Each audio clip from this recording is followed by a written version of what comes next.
सभी धर्म प्रेमी सज्जनों को सादर नमस्ते। साथियों, मैं सत्य प्रकाश आर्य अपने इस YouTube चैनल पर आपका हार्दिक स्वागत करता हूं। उपनिषदों पर बात कर रहे हैं साथियों, और उपनिषदों की श्रृंखला में प्रश्नोपनिषद इस समय प्रसंग में है।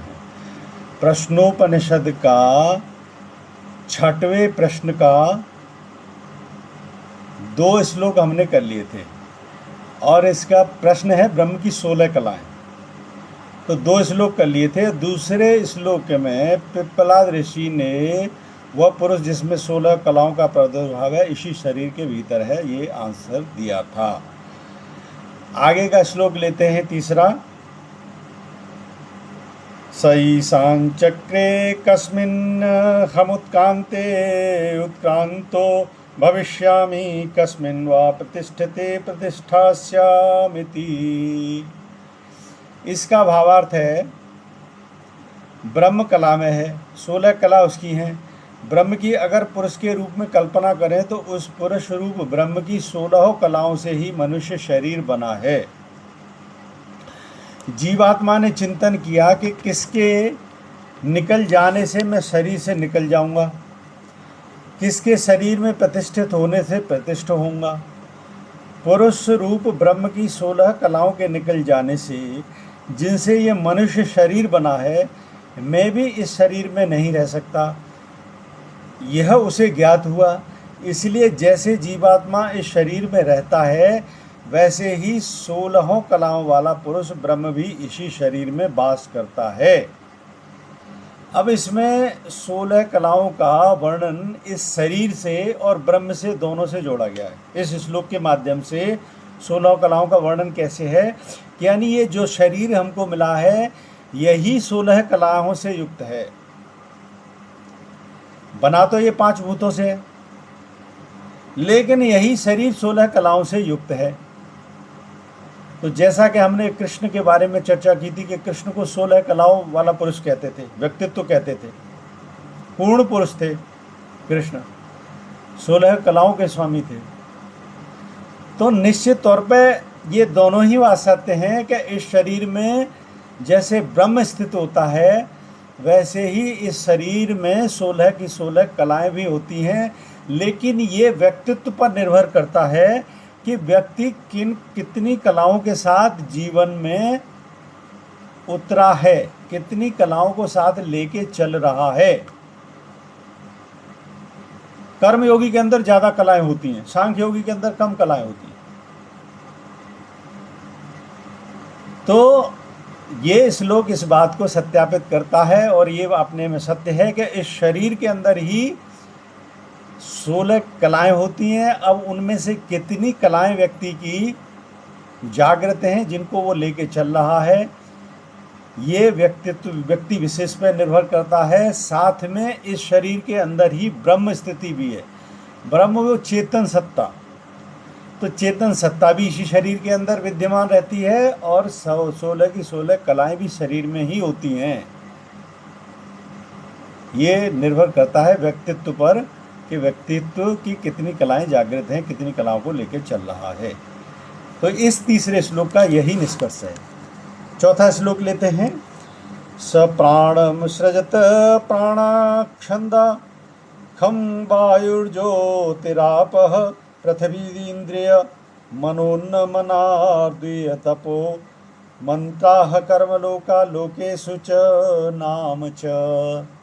इसका भावार्थ है, वे 16 कलाएं कौन सी हैं।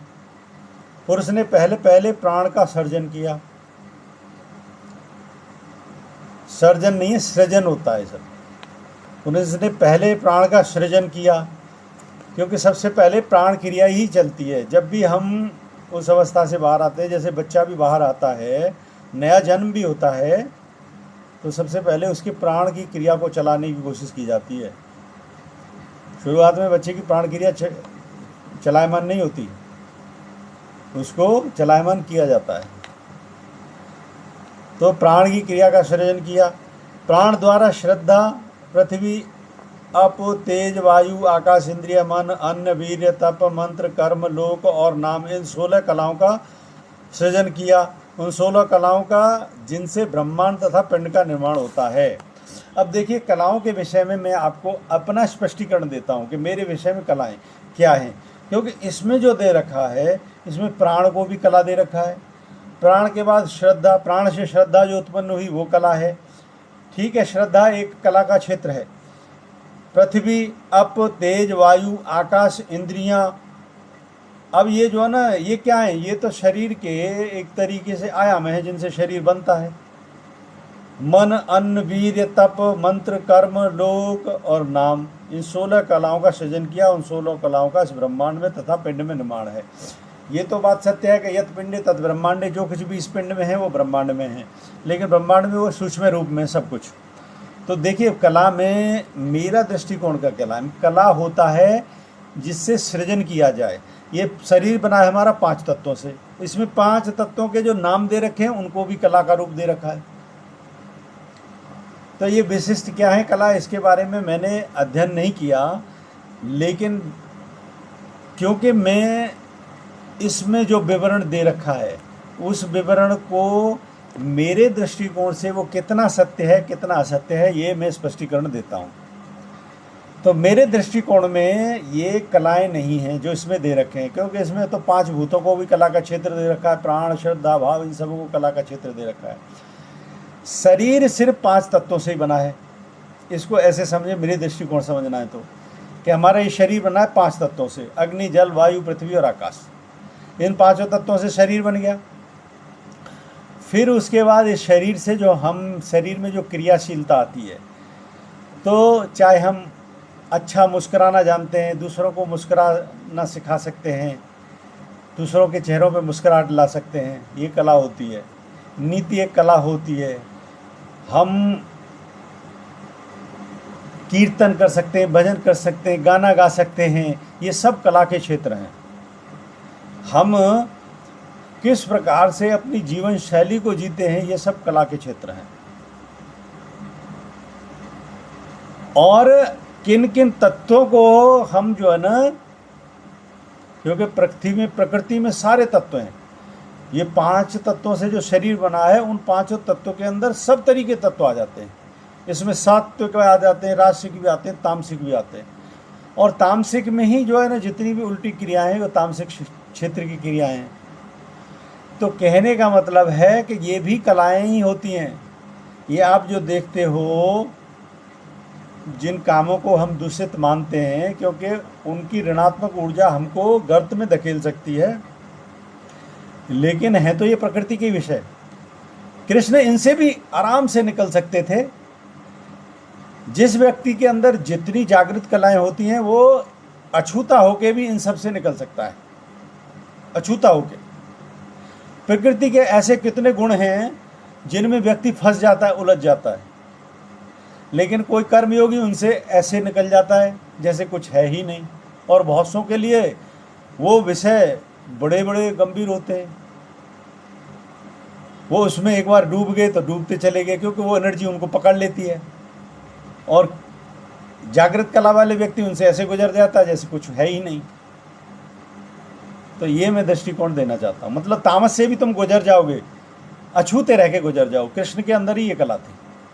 तो कला का दृष्टिकोण ये है, मेरा दृष्टिकोण यही है कला के बारे में। क्योंकि इसमें जो नाम दे रखे हैं ये तो हमारे जो है ना, हमारे जिनसे हमारा शरीर बना है उनके नाम दे रखे हैं। और फिर इनसे जो कर्म क्षेत्र हमारा बनता है उसके आधार पर मन, बुद्धि और अहंकार जो डेवलप होते हैं। तो ये भी जो है ना, ये तो जो है ना क्रियाशीलता की गुणवत्ता है। कला तो ये होती है जिसमें हम दूसरे को भी प्रभावित कर सकते हैं उस कला से। या फिर ये भी होती है कि कहीं ऐसी विषयों से गुजरना हो कि हम अछूते रह सकें, ये कला होती है। उनसे ऊपर उठ जाना, ये भी कला होती है। तुम समाधि अवस्था में पहुंच जाओ, ये भी कला है। तुम ध्यान, साक्षी भाव में जीना शुरू कर दो, ये भी कला है। मैं कहता हूं सारा ज्ञान कृष्ण ने अर्जुन को दिया ही साक्षी भाव में था। पहले अर्जुन को साक्षी भाव में लाए थे, वरना अर्जुन के कुछ समझ में ही नहीं आ सकता था। ये सारी कलाएं, तो ये सारी मेरे दृष्टिकोण में कलाएं हैं, क्योंकि ये तो जो है ना, जो पिंड के जो लक्षण हैं जिनसे हमारा तैयार हुआ है, और ब्रह्मांड में ये सूक्ष्म सूक्ष्म स्थिति में है ये तत्व, वहीं से ये जो है ना पिंड ड्रिवन है दरअसल। तो मेरा दृष्टिकोण इसमें ये है। अच्छा, इसमें इसका बहुत सारा दृष्टांत दे रखा है, मैं उसको पढ़ और देता हूँ। क्योंकि इन 16 से ब्रह्मांड तथा पिंड का निर्माण होता है, अतः कल्पना की गई है कि मानो ये 16 कलाएं उसी ब्रह्म का शरीर है। इन कलाओं वाला वह ब्रह्म कहीं बाहर थोड़ी रहता, इसी मनुष्य देह में ये तो अपनी कलाओं से सहित वह वास कर रहा है, फिर उसे बाहर क्यों ढूंढना। तो कलाएं सारे हमारे अंदर हैं, और ब्रह्म स्थिति भी हमारे अंदर है, जो चेतन सत्ता है। पुरुष रूप ब्रह्म की जो इसी मनुष्य शरीर में विद्यमान है, ऊपर कही गई 16 कलाएं हैं। कला का अर्थ है अंश। मेरे दृष्टिकोण में कला का अंश है ये हंसना, खेलना, जगना, प्रेम करना, और जो है ना जीवन से अछूता होकर निकलना, ये सब कला हैं मेरे दृष्टिकोण में। क्योंकि ये जो विवरण दिए जा रहे हैं ये प्रकृति तत्व हैं जिनसे शरीर बनता है, पिंड तैयार होता है जिनसे। ब्रह्म की अगर एक पुरुष के रूप में कल्पना करें तो ये उसके 16 अंश हैं। इनका क्रम पूर्वक वर्णन नहीं किया गया, 16 अंशों का परिगणन मात्र कर दिया गया है। ये हो तो पुरुष रूप में कल्पित ब्रह्म द्वारा शरीर बनता है, न हो तो नहीं बनता। ब्रह्म भोगता है, इसलिए सबसे पहले तो भोक्त रूप प्राण को उत्पन्न किया। प्राण तो भोगता है नहीं, प्राण भोगता है ही नहीं, क्या विवरण दे रखा है। परंतु फिर भी उन सब को उत्पन्न किया जिनका प्राण ने भोग किया। यह सब उत्पत्ति तप के बिना नहीं हो सकती, क्योंकि तप का अर्थ ही उग्र क्रिया है। तभी वहाँ जहाँ दृष्टि की उत्पत्ति का वर्णन आया, वहाँ यह भी कहा गया है उसने तप किया। बिना तप के कुछ नहीं होता। तप के साथ सृष्टि के श्रद्धा भी है। श्रद्धा का अर्थ है सत्य में धारणा। श्रत अर्थात सत्य, धाम मीन्स धारणा। संसार की प्रत्येक वस्तु का विकास सत्य की तरफ है। अगर कहीं असत्य प्रबल भी दिखता है तो सामयिक है, वह अपनी क्रिया को उत्पन्न कर रहा होता है। इसलिए सृष्टि की आधारभूत कला वह कला जो ब्रह्म के शरीर का अंश है, श्रद्धा है। श्रद्धा का अर्थ है यह विश्वास के संसार के प्रवाह की दिशा सत्य की तरफ है, असत्य की तरफ नहीं। प्राण, तप और श्रद्धा के बाद पंच महाभूतों की उत्पत्ति हुई। एक एक महाभूत एक एक इंद्रिय के साथ संबंध है। अतः महाभूतों की उत्पत्ति के बाद इंद्रियों की उत्पत्ति हुई। इंद्रियों का जीवन मानसिक दृष्टि से मन पर और शारीरिक दृष्टि से अन्न पर निर्भर है। अतः मन तथा अन्न की भी उत्पत्ति हुई। अन्न का वास्तविक तत्व वीर्य है, क्योंकि अन्न का बहुत सा हिस्सा तो मलमूत्र बनकर फेंक दिया जाता है। अतः अन्न से बनने वाला अन्न का मूल तत्व वीर्य भी पुरुष की 16 कलाओं में से एक है। शरीर की रचना के बाद मनुष्य शारीरिक तथा मानसिक कार्य करता है। शारीरिक कार्य कर्म है, मानसिक कार्य मंत्र है। अब देखिए इसमें 2-3 चीज़ें जो समझने के, इसमें बताया कि अन्न को जब हम ग्रहण करते हैं उससे वीर्य का जो निर्माण होता है वो कार्य, वो भी जो है ना कला का रूप है। देखिए उसका कला का रूप वीर्य भी सृजन का कार्य करता है, और सृजन का कार्य होता है भोग के माध्यम से, तब सृजन का कार्य हो पाता है। तो निश्चित तौर पे ये प्रेम जो कला का स्वरूप है उसका ही ये भी अंश है। अच्छा, दूसरी बात इसमें कही गई है कि शरीर की रचना के बाद मनुष्य का शारीरिक तथा मानसिक कार्य करता है। शारीरिक कार्य कर्म है, मानसिक कार्य मंत्र है। शरीर से जो क्रियाएं की जाती हैं वो कार्य, मानसिक कार्य मंत्र इसमें दे रखा है। ये मानसिक कार्य अगर मंत्र के रूप में समझना है तो समझ लो हमारा शरीर बना ही मंत्रों से, हमारा शरीर बना ही मंत्रों से। मंत्रों की चांटिंग का महत्व ये है कि ये मंत्र जो है ना आपकी दूषित सारी ऊर्जाओं को तो बाहर निकाल देते हैं, और जो मूल ऊर्जा रह जाती है तो वो मंत्र स्वरूप रह जाती है। तो ये दोनों बातें इसमें बहुत ही गहराई की दे रखी हैं और सत्य हैं कि जो अन्न ग्रहण किया जाता है, क्योंकि जो पिंड ये कलाएं उत्पन्न हो गई, मनुष्य शरीर ब्रह्ममय शरीर हो गया, और उसके बाद इसकी आवश्यकता के लिए जो अन्न, फूल, पुष्प, जल, ये सब चीज़ें उत्पन्न हुई, जिनके सेवन करने से वीर्य की वृद्धि होती है, और वीर्य से फिर सृजन के कार्य की जाता है। तो ये कला का क्षेत्र है। और ये प्रेम का ही अंश है। शरीर की रचना के बाद मनुष्य, तो मानसिक कार्य मंत्र है। मानसिक कार्य मंत्र यानी आप जो है ना, जब मेधा ऋतंबरा के क्षेत्र में पहुंच जाते हो, तो मेधा ऋतंबरा का क्षेत्र दरअसल मंत्रों का क्षेत्र है। वहां पे पहुंच के ही मंत्र पूरी तरीके से समझ में आते हैं, और इनका विशेष लक्षण भी, इनका जो है ना प्रारूप, इनका स्वरूप, ये सब कुछ समझ में आता है। तो ये दोनों बातें भी इसमें बहुत सही दे रखी हैं। कर्म तथा मंत्र के अतिरिक्त सृष्टि में नाम रूप, नेम एंड फॉर्म भी है। अब कर्म के बाद, कर्म और मंत्र के बाद कर्म क्रियाशीलता जो शरीर करता है, और मन की फॉर्म जो मंत्र से जोड़ के बताई है। गहराई के विषय में मैंने मंत्र की भी फॉर्म बता दी। अब इसके बाद कर्म तथा मंत्र के अतिरिक्त सृष्टि के नाम रूप, नेम एंड फॉर्म भी हैं। रूप को ऋषि ने लोक शब्द में कहा है। नाम को नाम शब्द से ही, क्या है इसका तात्पर्य? रूप को ऋषि ने लोक शब्द से कहा है। लोक के शब्द से तुलनात्मक इस तरीके से विवरण ले सकते हो कि भाई कौन से लोक में व्यक्ति का जीवन कैसा है, यही तो लोक है। स्वर्ग लोक, नरक लोक, और इसके मैं दृष्टांत दे चुका हूँ कि कौन सा जीवन स्वर्ग लोक का जीवन कहलाता है, यही इसी पृथ्वी पर चलायमान। तो इसकी तुलनात्मक दृष्टिकोण इसमें समझ सकते हो कि रूप को ऋषि ने लोक शब्द से कहा है। तो ये जो आपका शरीर है, ये कैसे राह से गुजर रहा है, उसका उस लोक के गामी हो आप। नाम को नाम शब्द से ही, नाम को नाम शब्द से ही। अब किस नाम से आपको पहचाना जाए? पहले जो ना नाम वो होता था व्यक्ति के गुणों के विशेष आधार पे होता था। इसका हमने ओंकार की जब व्याख्या की थी पंचम उसमें प्रश्न में, तो बताया था कि जैसे द्विवेदी, वेदी, द्विवेदी, त्रिवेदी, तो इस प्रकार से नामकरण होता था गुण विशेषता के अनुसार व्यक्ति का। तो नाम शब्द से ही इसको जो है ना परिभाषित इस दृष्टिकोण से किया गया है। इस प्रकार इन 16 कलाओं, तो ये जो शब्द दिए गए इसमें लोक और नाम, तो लोक में से किस प्रकार से तुम गुजर रहे हो? अच्छे से गुजर गए तो यानी आप में कलाओं में निपुण हो। और शब्द से अर्थ है आपको ज्ञान कितना है, और इस ज्ञान को किस शैली में वितरण कर सकते हो आप, प्रभावित करने के उद्देश्य से, बांटने के उद्देश्य से। ये बांटना ही तो हो रहा है, अभी हो क्या रहा है? और ज्ञान तो सबसे श्रेष्ठ धन माना गया है। इसका वितरण जो व्यक्ति करता है, सबसे श्रेष्ठ धनी व्यक्ति तो यही ज्ञान, रुपया पैसे को सबसे निम्नतम श्रेणी का धन माना गया है, सबसे बड़ा धन माना गया है ज्ञान को।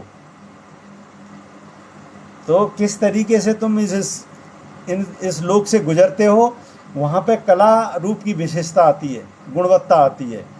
और नाम की जो विशेषता आ गई, वो तुम्हारी नाम के अनुरूप गुणवत्ता है, उसकी किस प्रकार से क्रियाशीलता देते हो, वो भी कला का ही क्षेत्र है। इस प्रकार इन 16 कलाओं, प्राण, तप, श्रद्धा, पंच महाभूत, इंद्रिया, मन, अन्न, वीर्य, कर्म, मंत्र, लोक, नाम से ब्रह्म की, पुरुष की रूप में कल्पना की गई है। तो ये सारी जो है ना इसमें जो नाम दे रखे हैं वो क्रियाशीलता से ही जुड़े हुए हैं। तो इस प्रकार से ये कला के क्षेत्र उस दृष्टिकोण से हो सकते हैं, कहे जा सकते हैं। यह पुरुष अन्य कहीं नहीं, इस मनुष्य देह के भीतर ही है। इसे पाने के लिए दूर दूर भटकने की आवश्यकता नहीं। यह मनुष्य देह के भीतर ही है। यह पूर्ण पुरुष, यानी 16 कलाओं से पूर्ण, निपुण, पूर्णता को प्राप्त पुरुष भी इस शरीर के अंदर ही है। इसको बाहर कहीं ढूंढने की आवश्यकता नहीं है। और बाहर कभी ढूंढने हैं तो अपने अंदर वो गुणवत्ता बढ़ानी पड़ती है।